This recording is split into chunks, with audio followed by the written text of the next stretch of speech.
नमस्कार दोस्तों, कहानी अच्छी लगे लाइक शेयर कमेंट जरूर करें। दीदी, अब इस घर के भी कुछ नियम होंगे। ये सुनते ही सास का चेहरा गुस्से से लाल हो गया।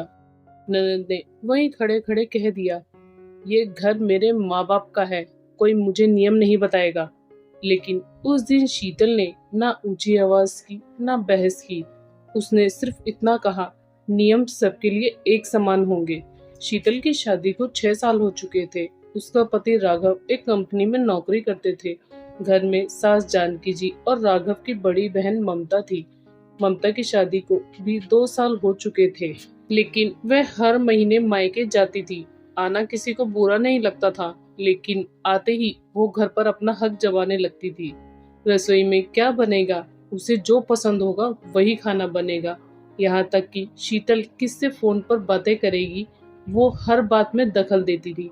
जानकी जी भी बेटी की हर बात को सही मानती थी। अगर ममता किसी बात पर शीतल को डांट देती, तो सास कभी बीच में नहीं बोलती थी। उल्टा ये कह देती, वो इस घर की बेटी है, उसे बोलने का पूरा हक है। शीतल ने कई साल कुछ नहीं कहा।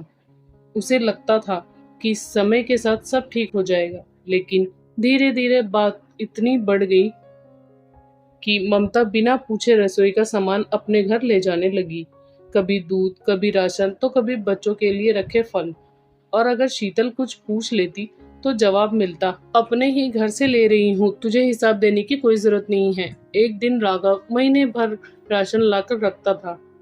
शीतल ने पूरे महीने का हिसाब बनाकर सामान अलमारी में रख दिया। 2 दिन बाद उसने देखा कि आधा सामान ही गायब है। पूछने पर पता चला कि ममता सुबह आई थी और अपनी जरूरत का सामान लेकर चली गई। जब शीतल ने सास से कहा कि कम से कम बता तो देना चाहिए था, तो जानकी जी ने उसी पर नाराज होकर कहा, बेटी अपने मायके से कुछ चीजें ले गई, तो इसमें कौन सा पहाड़ टूट गया। मैंने ही उसे फोन पर बताई थी कि आज उसका भाई राशन लेकर आया है। उस रात शीतल देर तक जगती रही। उसे पहली बार लगा कि समस्या ममता के मायके आने की नहीं है, बल्कि ममता के हर बात में दखल देने की है। अगले दिन उसने किसी से कोई झगड़ा नहीं किया, कोई शिकायत नहीं की। उसने सिर्फ मन ही मन एक फैसला किया कि अब वह किसी को मायके आने से नहीं रोकेगी, लेकिन इस घर के लिए एक ऐसा नियम बनाएगी जिसे मानना सबके लिए जरूरी होगा, चाहे वह बहू हो, बेटी हो या बेटा। यही नियम आने वाले दिनों में पूरे घर का माहौल बदलने वाला था। अगली सुबह शीतल रोज की तरह सबसे पहले उठी। उसने नाश्ता बनाया, बच्चों को तैयार करके स्कूल भेजा, फिर मेज पर एक छोटी सी डायरी रख दी। उस डायरी के पहले पन्ने पर उसने बड़े साफ अक्षरों में लिखा था, घर का सामान और खर्च का रजिस्टर। जो भी घर से सामान कोई सामान लेगा या पैसे लेगा, बस उसमें अपना नाम और सामान लिख देगा। इससे किसी को किसी पर कोई शक भी नहीं होगा और महीने का हिसाब भी ठीक रहेगा। जब राघव ने ये डायरी देखी तो बोले, इसमें गलत क्या है, इससे तो सबको आसानी होगी और मुझे भी खर्च मिलाने में कोई परेशानी नहीं होगी। शीतल ने बस मुस्कुराकर कहा, मैंने किसी को रोकने के लिए नहीं बनाया, सिर्फ घर का हिसाब साफ रखने के लिए बनाया है। अगले दिन दोपहर में ममता हमेशा की तरह फिर से मायके पहुंची। आते ही सीधा रसोई में गई और अलमारी खोलकर घी और सूखे मेवे निकालने लगी, क्योंकि उसे लगता था कि उसे देखकर उसकी भाभी सारा सामान छिपा कर रख लेगी।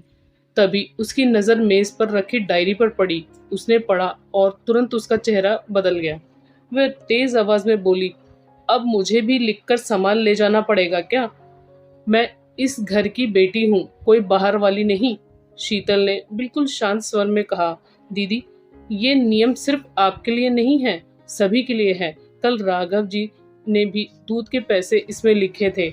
माँ जी मंदिर के चढ़ावे के लिए जो पैसे निकालती है वह भी लिखेंगी। मैं भी अगर कुछ अपने मायके सामान भेजूंगी तो लिखूंगी, इसलिए ये किसी एक के लिए नहीं, सबके लिए है।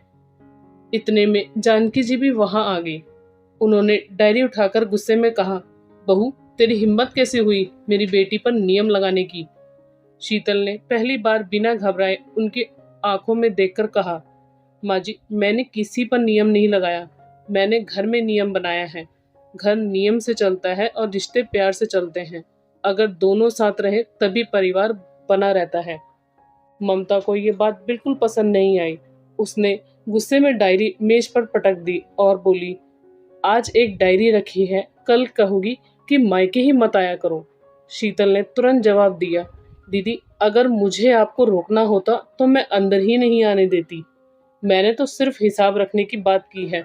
मायका आपका है और हमेशा रहेगा, लेकिन घर का सामान बिना बताए ले जाना किसी का भी अधिकार नहीं होता। इतने में राघव ऑफिस से कुछ जरूरी कागज लेने वापस घर आ गए। जैसे ही उन्होंने ड्राइंग रूम में ऊंची आवाजें सुनी, वह अंदर गया। सामने फटी हुई डायरी पड़ी थी।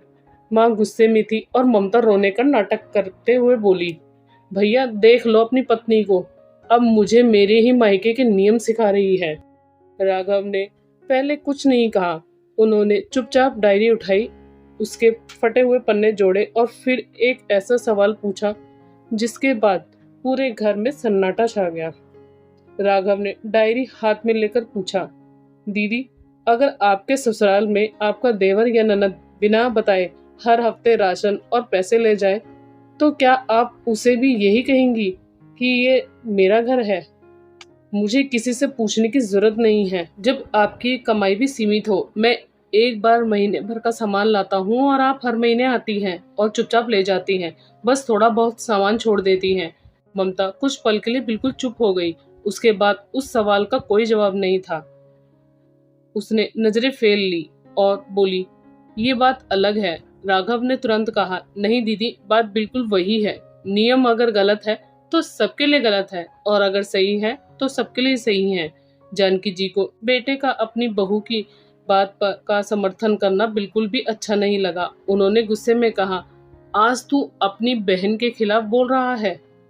राघव ने कहा, मैं किसी के खिलाफ नहीं बोल रहा हूँ माँ, मैं सिर्फ सही बात के साथ खड़ा हूँ।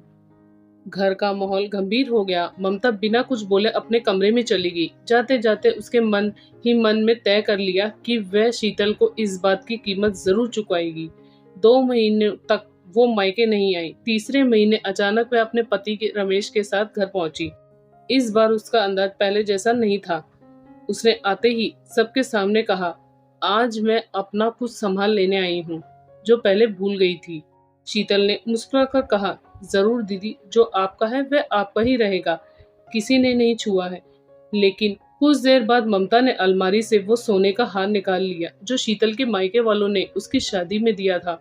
शीतल ने तुरंत कहा, दीदी वो मेरी शादी का गहना है। ममता ने बिना झिझक जवाब दिया, घर की अलमारी में रखा है तो घर का ही हुआ। इतने में रमेश ने पहली बार अपनी पत्नी को रोकते हुए कहा, ममता ये ठीक नहीं है, किसी की शादी का गहना उसकी निजी चीज होती है। ममता को उम्मीद नहीं थी कि उसका अपना पति भी उसके खिलाफ बोलेगा। वो झुंझलाकर बोली, सब लोग मिलकर मुझे ही गलत साबित करते रहे। मैं आपकी पत्नी हूँ या वो जिसका पक्ष ले रहे हैं आप? तभी जानकी जी वहां आ गई। अरे अब पूरे परिवार की नजर उन्हीं पर थी। सबको लग रहा था कि हमेशा की तरह वह फिर अपनी बेटी का साथ देंगी, लेकिन इस बार उनके सामने ऐसी सच्चाई आने वाली थी जिसे छिपाना अब उनके लिए भी आसान नहीं रहने वाला था। उस पल पूरे कमरे में सन्नाटा छा गया। जानकी जी ने ममता के हाथों में शीतल का हार देखा और पहली बार उनकी नजर अपनी बेटी पर ठहर गई। उन्हें समझ नहीं आ रहा था कि क्या बोले।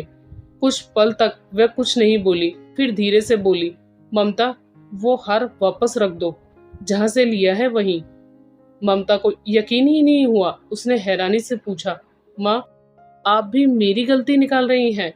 जानकी जी ने कहा, गलती आज की नहीं है, गलती हमेशा से मेरी ही है। मैंने हमेशा तुझे बेटी समझकर हर बात की छूट दी और बहू से हर बात की उम्मीद रखी।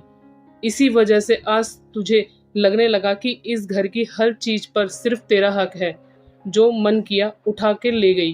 किचन तक की बात थी तो मैं कुछ नहीं बोली कि खाने पीने की चीजें हैं, लेकिन आज तो तू बहू के कमरे तक पहुंच गई। कमरे में खड़े सभी लोग एक दूसरे का चेहरा देखने लगे। शीतल चुपचाप खड़ी थी, उसने एक शब्द भी नहीं कहा। रमेश ने ममता से कहा, चलो हार वापस रख दो, रिश्ते अधिकार से नहीं सम्मान से चलते हैं। अपने साथ साथ मेरी इज्जत का भी कचरा कर दिया। यही करने आई थी मायके? ममता की आंखें भर आई। उसने धीरे से हार वापस रखा और शीतल के सामने आकर बोली, भाभी मुझे माफ कर दीजिए। मैं हर बार यही सोचती रही कि मायका मेरा है, इसलिए मुझे किसी भी चीज के लिए किसी से पूछने की जरूरत नहीं थी। लेकिन मैंने कभी ये नहीं सोचा कि अब इस घर की जिम्मेदारी आपकी भी उतनी ही है जितनी कभी माँ की थी। शीतल ने बिना देर किए उसका हाथ पकड़कर कहा, दीदी मैंने आपको कभी इस घर में आने से नहीं रोका। मैं सिर्फ इतना चाहती थी कि इस घर में एक जैसा सम्मान और एक जैसे नियम सबके लिए हो। राघव ने मुस्कुराते हुए वही डायरी फिर से मेज पर रख दी और कहा, आज से ये हिसाब रखने की डायरी नहीं, भरोसे की डायरी होगी। जानकी जी ने सबके सामने पहली बार बहू के सर पर हाथ रखा और बोली, आज से इस घर का फैसला मैं अकेले नहीं करूंगी। इस घर की बहू की राय भी उतनी ही जरूरी होगी जितनी कि मेरी। उस दिन के बाद ममता पहले की तरह मायके आती रही, लेकिन कभी बिना बताए कोई सामान नहीं ले गई। अगर किसी चीज की जरूरत होती तो वो वह खुद शीतल से पूछती, क्योंकि ममता को सबक मिल चुका था कि बिना पूछे किसी का सामान नहीं छूना चाहिए। धीरे धीरे घर का माहौल बदल गया। जहाँ पहले छोटी छोटी बातों पर बहस हुआ करती थी, वहाँ अब खुलकर बातें होने लगी। सबको समझ आ गया कि रिश्ते तभी टिकते हैं जब अधिकार से पहले सम्मान और बराबरी को जगह दी जाए। यही बदलाव उस परिवार की सबसे बड़ी जीत बन गया।